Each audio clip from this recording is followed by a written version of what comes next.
Hello, പുതിയ വീഡിയോയിലേക്ക് സ്വാഗതം. ഇന്നത്തെ വീഡിയോ എന്ന് പറഞ്ഞിട്ടുണ്ടെങ്കിൽ പറയുന്നത് ശ്രദ്ധിക്കുക. പറ്റുമെങ്കിൽ എന്നെ സഹായിക്കുക. നിങ്ങൾ എങ്ങനെ സബ്സ്ക്രൈബ് ചെയ്യുക, ഷെയർ ചെയ്യുക, കമൻറ്റ് ചെയ്യുക, ലൈക്ക് ചെയ്യുക. ഇതാണ് സഹായം. മനസ്സിലാവുന്നുണ്ടോ? ഞാനിന്ന് പറയുന്നത് നമ്മളെ കണ്ണുകൊണ്ട് കാണുന്നത് ഒന്നും നമ്മളതല്ല. നമ്മളതാന്ന് പറയുന്നത് നമ്മളതുമല്ല. പറഞ്ഞ മനസ്സിലാവുന്നുള്ളൂ. നമ്മളാന്ന് പറയുന്നത് നമ്മളതുമല്ല. പറയാൻ കാരണം തട്ടെ, നേരം വെളുത്താൽ എഴുന്നേറ്റു കെട്ടിടം, ബംഗ്ലാവ് ഇതെല്ലാം ഇട്ടും കൂടെ നമ്മളങ്ങ് പോകും.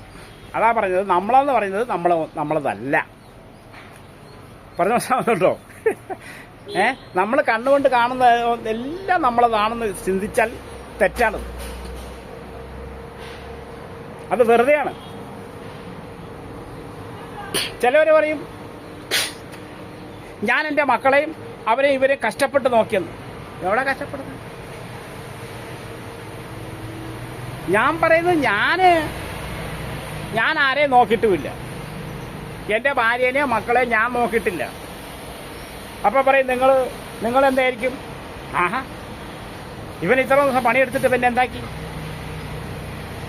സഹോദരൻ, ഞാനൊരു കാര്യം പറയട്ടെ. എനിക്കൊരു അറ്റാക്ക് വന്നു. ഇന്ന് അറ്റാക്ക് വരുന്നവർക്ക് അറ്റാക്ക് വന്ന് മരിച്ചു പോകുന്നുണ്ട്. ആ അറ്റാക്കിൻ്റെ സമയത്ത് ഞാൻ മരിച്ചിരുന്നെങ്കിലോ? ആരാ നോക്കുന്നേ? ഞാൻ ആരെയും നോക്കുമോ? നോക്കാൻ പറ്റൂല. മരണം നമ്മളെ തലേൻ്റെ മുകളിൽ നിൽക്കുകയാണ്. അതാണ് പറഞ്ഞത്, നമ്മൾ ആരെയും നോക്കാൻ പറ്റൂല. പക്ഷേ എനിക്കൊരു ഉറപ്പുണ്ടെന്ന് പറഞ്ഞാൽ എന്നെ അള്ളാഹ് നോക്കുന്നുണ്ട്. എനിക്ക് ആരോഗ്യം തന്ന അള്ളയാണ്. അവനോ വിശ്വസിക്കുന്ന ദൈവമാണ് അവന് ആരോഗ്യം കൊടുക്കുന്നത്. പക്ഷെ നല്ല മനസ്സിൻ്റെ ഉടമസ്ഥൻ ഞാനാണ്. ആരോഗ്യം തരുന്നത് അവനാണെങ്കിൽ മനസ്സിൻ്റെ ഉടമസ്ഥൻ ഞാനാണ്. എനിക്ക് കിട്ടുന്നതിൻ്റെ ഒരു ഓഹരി എൻ്റെ മക്കൾക്കും ഭാര്യയ്ക്കും ഞാൻ കൊടുത്തു. ഇത്രേ ഉള്ളൂ. അല്ല, ഞാൻ ആരെയും നോക്കിയിട്ടില്ല. അതിൻ്റെ അർത്ഥം അറിയണമെങ്കിൽ നിങ്ങൾ കോട്ടയം മെഡിക്കൽ കോളേജ് ക്യാൻസർ വാർഡിൽ പോയി നോക്കും.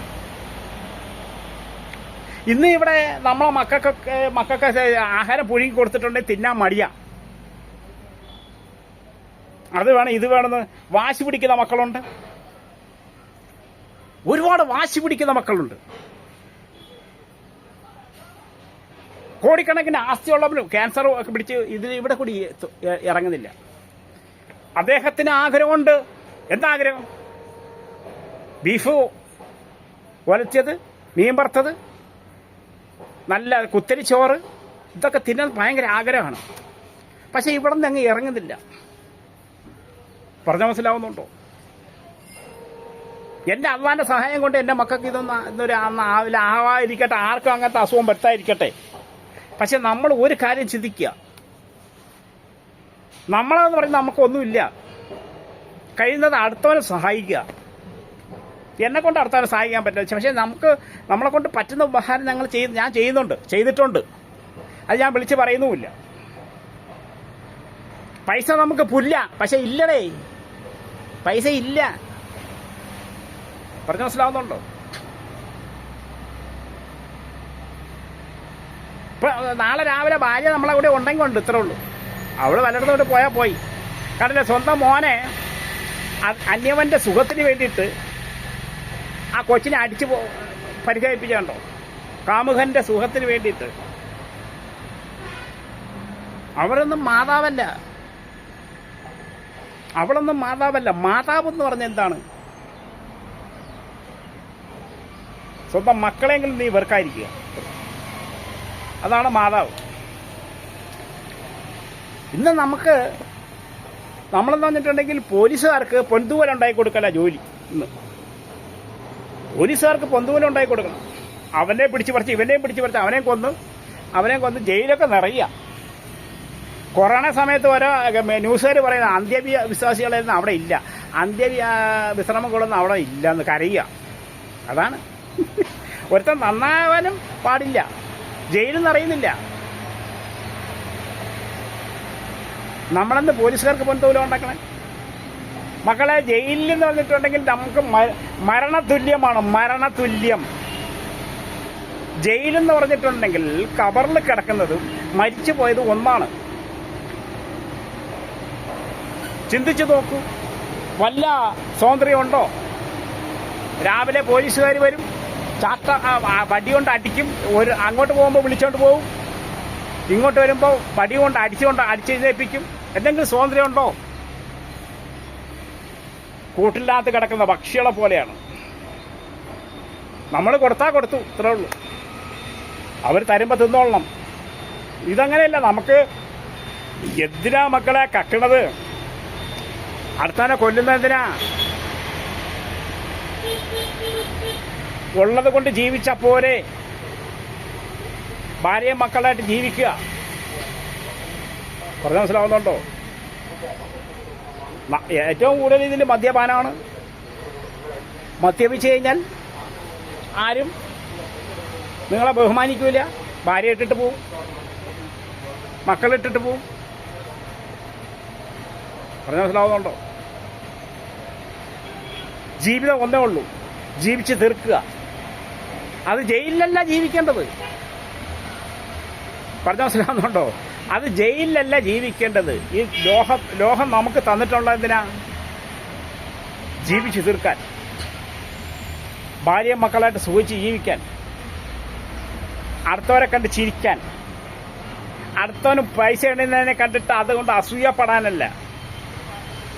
ചിലവരുണ്ട്, അടുത്തവന് ഒരു 100 രൂപ എണ്ണമാണെങ്കിൽ ഉടൻ തന്നെ ഇതെവിടെ നിന്ന് കിട്ടി? അവന്റെ അധ്വാനം നോക്കുന്നില്ല. വലിയ വലിയ കോടീശ്വരന്മാരുണ്ട്, ക്യാൻസർ പിടിച്ച് ആശുപത്രി കിടക്കുകയാണ്. ഇന്ന് നമ്മളെ മക്കൾക്ക് എന്തെങ്കിലും ഉണ്ടാക്കി കൊടുത്തിട്ടുണ്ടെങ്കിൽ അവർക്ക് തിന്നാൻ മടിയാ. പറഞ്ഞ മനസ്സിലാവുന്നുണ്ടോ?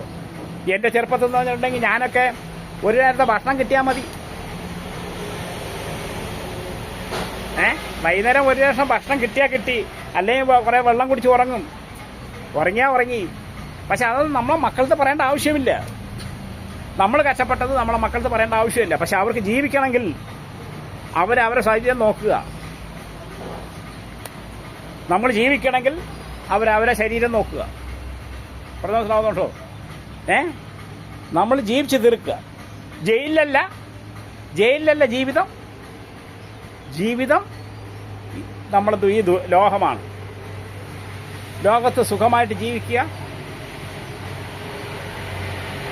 പറഞ്ഞ മനസ്സിലാവും. അതിനകത്ത് കഷ്ടമുണ്ടാവും, ദുഃഖമുണ്ടാവും, എല്ലാം ഉണ്ടാവും. അത് ഞാൻ പറഞ്ഞില്ലേ, കണ്ണിൽ കാണുന്നതും നമ്മളെ മനസ്സിലുള്ളതും ഒന്നും സ്വന്തമല്ല. നമുക്കുള്ളത് ഒന്നും സ്വന്തമല്ല. ഭാര്യയോ മക്കളോ ആരും നമുക്കൊന്നും സ്വന്തമല്ല. രാവിലെ എഴുന്നേറ്റാൽ ഇൻഷാ അല്ലാഹ് ഇത്രയുള്ളൂ. രാവിലെ എഴുന്നേറ്റു, ഇല്ലെങ്കിലോ രാവിലെ എഴുന്നേറ്റ് നമ്മളെ ഡെഡ് ബോഡി മറവ് ചെയ്യാനേ നോക്കുള്ളൂ. ഇത്രേ ഉള്ളൂ.